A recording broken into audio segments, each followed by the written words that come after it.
Tapi sayang adik saya meninggal. Saya mau kabur. Mungkin arahnya ingin ke Jakarta. Artinya naik pangkat dari pembantu jadi anak angkat.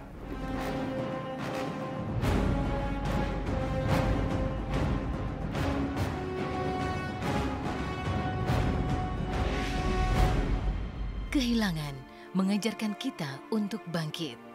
Seto Mulyadi seketika raga terasa tak berdaya saat kehilangan adik tercinta untuk selama-lamanya.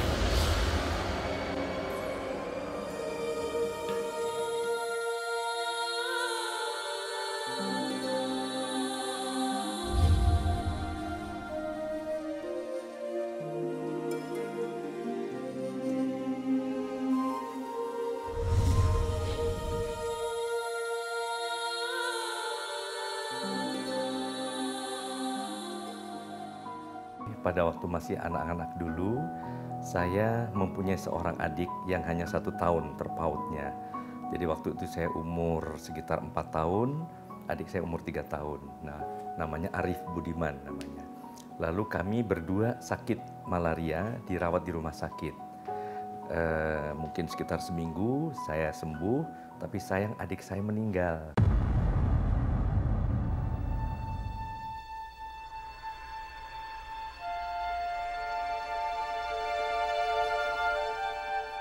Pada waktu itu saya sangat sedih, sangat trauma. Aduh, kenapa punya adik yang saya sayangi tiba-tiba harus meninggal.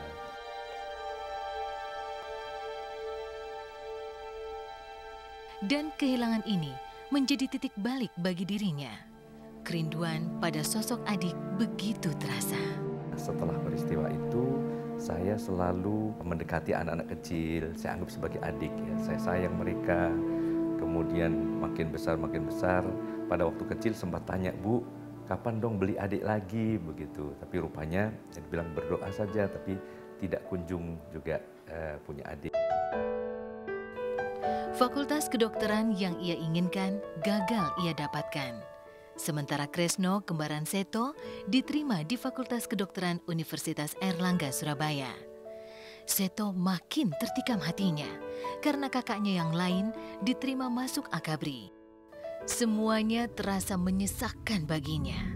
Sepucuk surat dititipkan pada keluarga sebagai salam perpisahan darinya. Disitulah yang kemudian saya tidak tahan. Pada waktu acara suatu kenaikan pangkat dari kakak saya, teman-temannya berkumpul di rumah, nah ada pesta di rumah.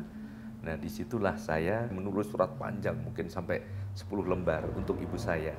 Saya bilang kepada saudara kembar saya, ini surat ini buat ibu, besok sampaikan, saya mau kabur. Terus kemana? Ya sudah, pokoknya lihat aja deh nanti, saya kemana saja saya. Pokoknya saya mungkin arahnya ingin ke Jakarta.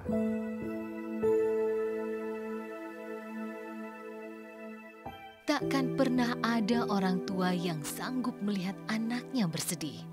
Meskipun tak tega melihat anaknya sendiri di luar sana, namun doa ibu takkan pernah lepas. Saya tuh membaca surat yang ditinggal itu. Terus saya bersama Kresno, kembarannya, sampai saya tuh baca sambil nangis. Karena saya pikir, kenapa kok tidak pamit sama saya?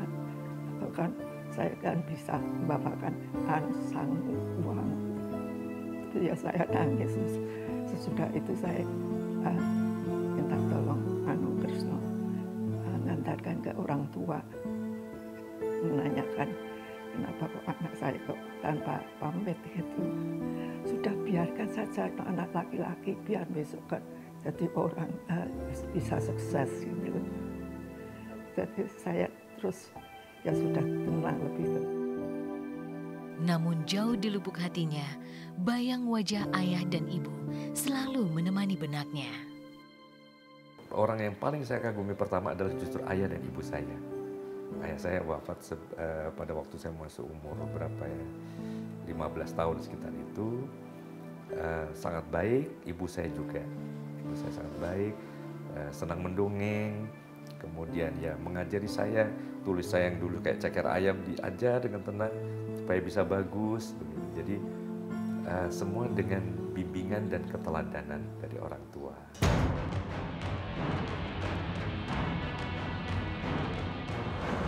Keangkuhan Jakarta menyergap Seto. Di kota metropolis ini, Seto dihadapkan pada kenyataan pahit. Bekerja serabutan terpaksa ia lakoni. Kuli pasar Blok M juga iya. Makanya tangannya ini keluar otot-ototnya karena udah biasa ngangkat barang-barang berat nih. Jadi apa? Ya kalau ibu-ibu kadang bawa berat, Bu boleh saya bawakan, udah. Kadang manggul juga barang-barang kalau apa? Ada sayur datang segala macam. Nestapa masih menghujam Seto. Ujian hidupnya belum berakhir.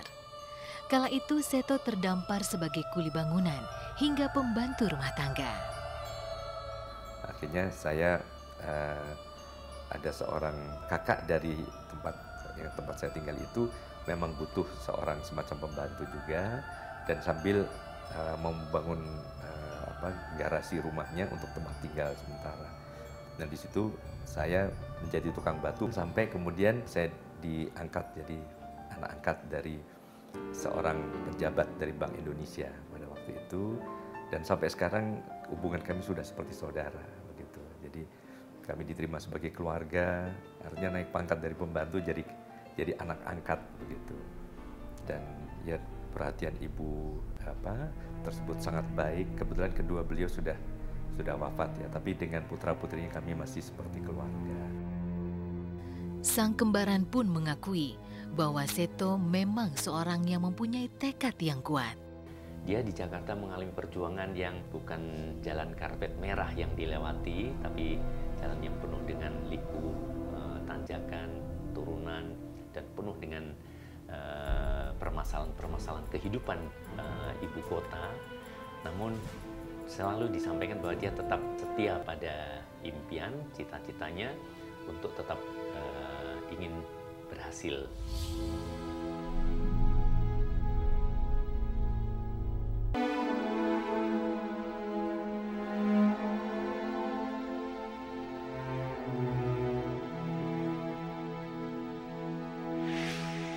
Saya memang akan terus mencoba konsisten di dunia anak-anak karena melanjutkan apa yang sudah dirintis oleh Pak Kasur dan Bu Kasur.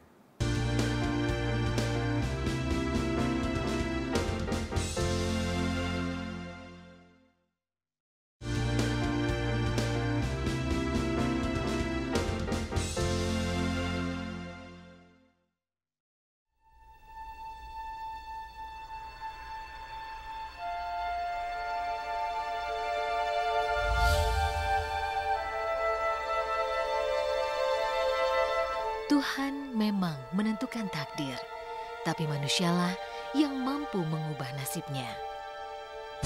Dan awal kisah baru pun dimulai. Saya melihat di televisi ada acara Ibu Kasur mengasuh anak-anak. Terus saya ingat, dulu pada waktu SD saya pernah membaca buku di mana ada kisah mengenai Pak Kasur dan Ibu Kasur. Nah saya lihat, bahagia sekali kalau bisa seperti itu. Saya kemudian terdorong untuk mau berkenalan dengan Ibu Kasur.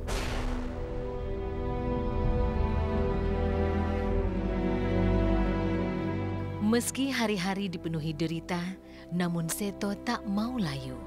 Derita hidup justru membuatnya tumbuh menjadi pribadi yang kuat. Dalam detik penantian cita-cita, Seto menemukan jalan pembuka. Saya hubungi ke TVRI, ternyata dibilang, Bu Kasur tidak bekerja di sini, tapi mau ke rumahnya boleh di Cikini, di Jalan Kebun Binatang 4 nomor 2 waktu itu. Akhirnya saya naik bis, masih agak awal, baru seminggu di Jakarta. Saya berhenti di Bundaran HI, saya jalan kaki ke Cikini, sudah jam 1:30. Saya ketuk pintu, ternyata yang membukakan adalah Pak Kasur.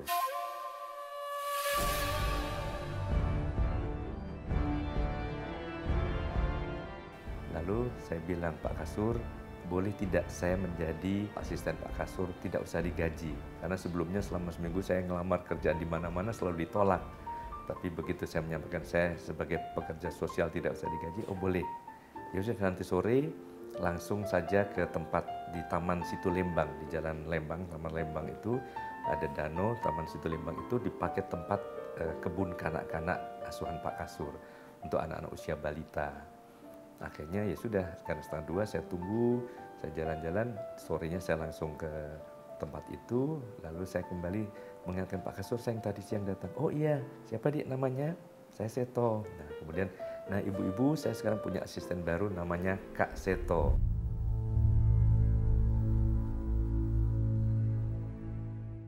Mendiang Pak Kasur adalah sosok inspiratif untuk Seto Mulyadi. Dialah yang melecut hati Seto. Pak Kasur pula yang menyemai nasihat untuk dekat dengan dunia anak-anak. Bulan September tahun 70, waktu itu saya sedang memberesi angklung di atas atap, naik tangga, terus angklung di atas kita beresin sambil berbicara santai. Terus beliau mengatakan, Dek, beliau manggil saya adik. Kalau saya mati, beliau bilang, adik yang akan melanjutkan saya. Itu saya pegang sekali katanya. Kalau memang itu pesan Bapak, insya Allah akan saya jalankan. Kemudian saya pada waktu beliau sudah wafat, saya juga benar-benar memegang kata-kata beliau.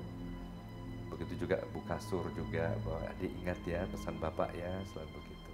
Saya memang akan terus mencoba konsisten di dunia anak-anak karena melanjutkan apa yang sudah dirintis oleh Pak Kasur dan Bu Kasur. Semua nasihat yang diterimanya membuka pikiran baru bagi dirinya. Nah kemudian setelah itu saya berkali-kali mencoba masuk fakultas kedokteran, 2 kali gagal terus di UI. Akhirnya Pak Kasur yang mengatakan, Dek, kenapa tidak menjadi psikolog? Kalau menjadi psikolog masuk saja ke fakultas psikologi. Akhirnya saya belok arah, banting setir, saya daftar ke fakultas psikologi, akhirnya saya diterima. Dan sejak saat itulah saya mencoba menekuni dunia anak-anak dengan menerapkan ilmu saya dari bidang psikologi.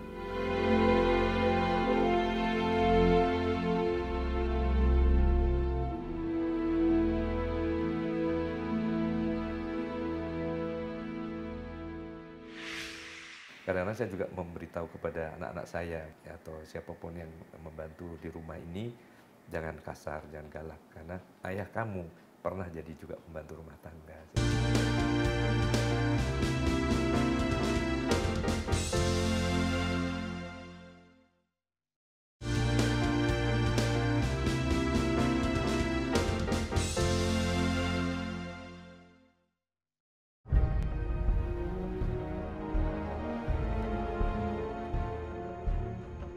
Di lain sisi, Seto memiliki pribadi yang cukup unik.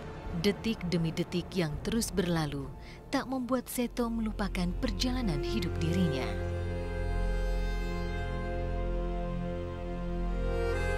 Ya untuk mengingat kembali bahwa saya pernah berada di bawah, jadi supaya ada keseimbangan jiwa, jangan arogan, jangan merasa apa.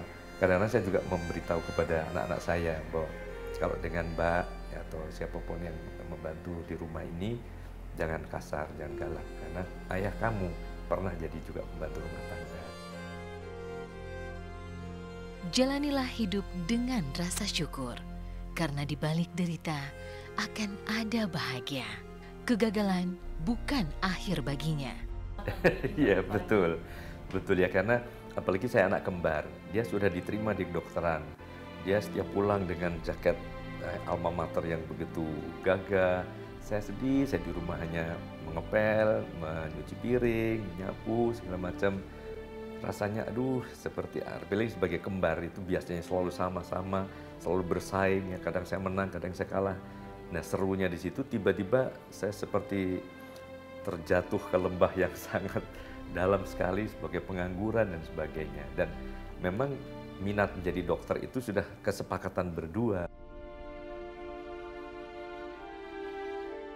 Memang tidak akan ada manusia yang sama meskipun terlahir sebagai saudara kembar. Barangkali memang karena selalu setiap orang membandingkan kami ya.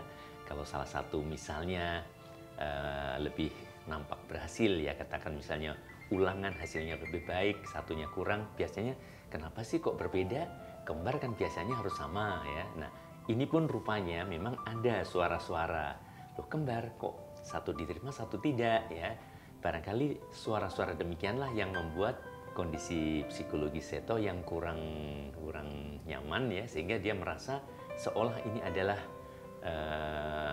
cemoohan atau menganggap dia betul-betul kualitasnya seakan di bawah saudara kembarnya. Nah, akhirnya mengubah perasaan ini menjadi suatu tekad yang pokoknya kelihatannya dia sangat percaya bahwa satu-satunya jalan untuk membuktikan kepada pihak-pihak yang meragukan kemampuan dia tadi adalah harus ke Jakarta.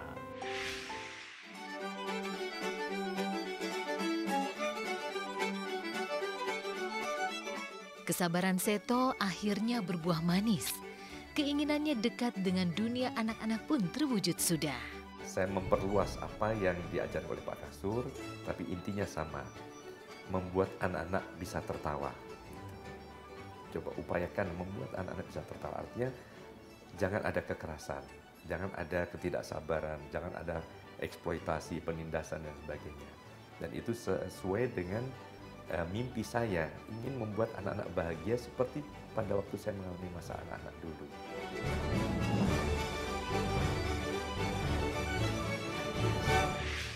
Setiap tanggal 4 April selalu saya peringati sebagai hari di mana saya memulai pengabdian pada dunia anak-anak.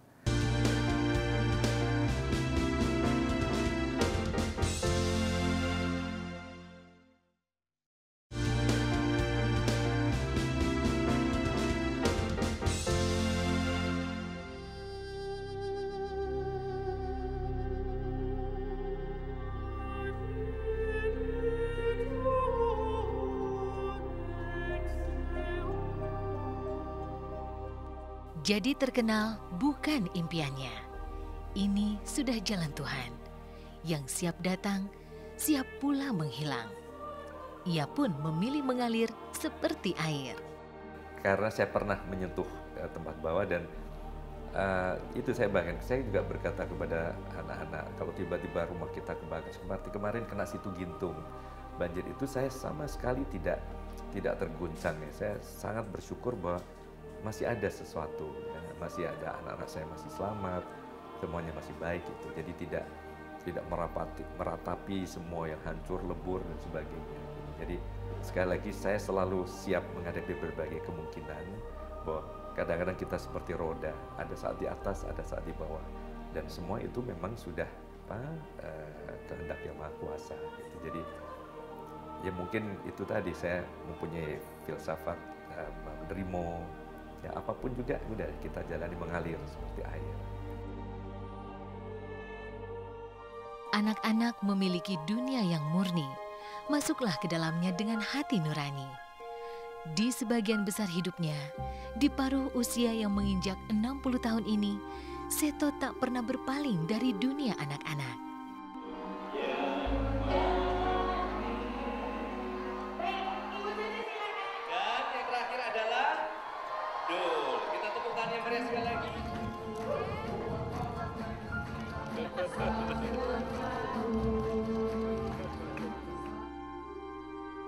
Selain dipercaya sebagai Ketua Dewan Pembina Komnas Perlindungan Anak, Seto juga aktif di berbagai kegiatan pendidikan, termasuk mendirikan yayasan.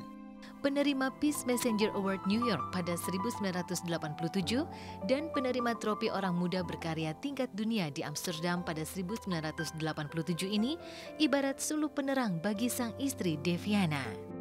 Sang istri pun memahami betul apa yang dirasakan oleh suami tercinta.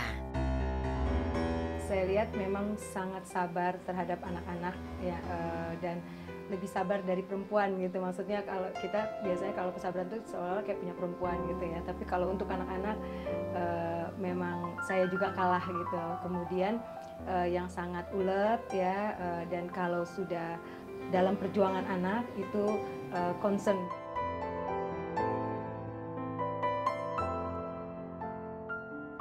Ya mungkin karena masa kecilnya bahagia ya, tersalurkan, dan sebagai anak laki-laki dan dari keluarga yang memang laki-laki tidak punya ini perempuan, dan juga memang pernah punya adik yang sudah meninggal pada saat masih kecil. Jadi senang sekali gitu sama anak-anak gitu. Jadi memang, dan yang dilihat memang haknya anak gitu. Banyak yang kok tidak, dalam arti masih belum terpenuhi. Jadi Kak Seto tuh senang di dunia itu. Begitulah Seto Mulyadi. Hidupnya diabdikan bagi anak-anak. Saya ingat tanggal 4 April tahun 1970. Sehingga akhirnya setiap tanggal 4 April selalu saya peringati sebagai hari di mana saya memulai pengabdian pada dunia anak-anak. Tiap detik, menit, jam, hingga putaran zaman adalah sebuah pengabdian. Sampai nanti, sampai jiwa terpisah dari raga.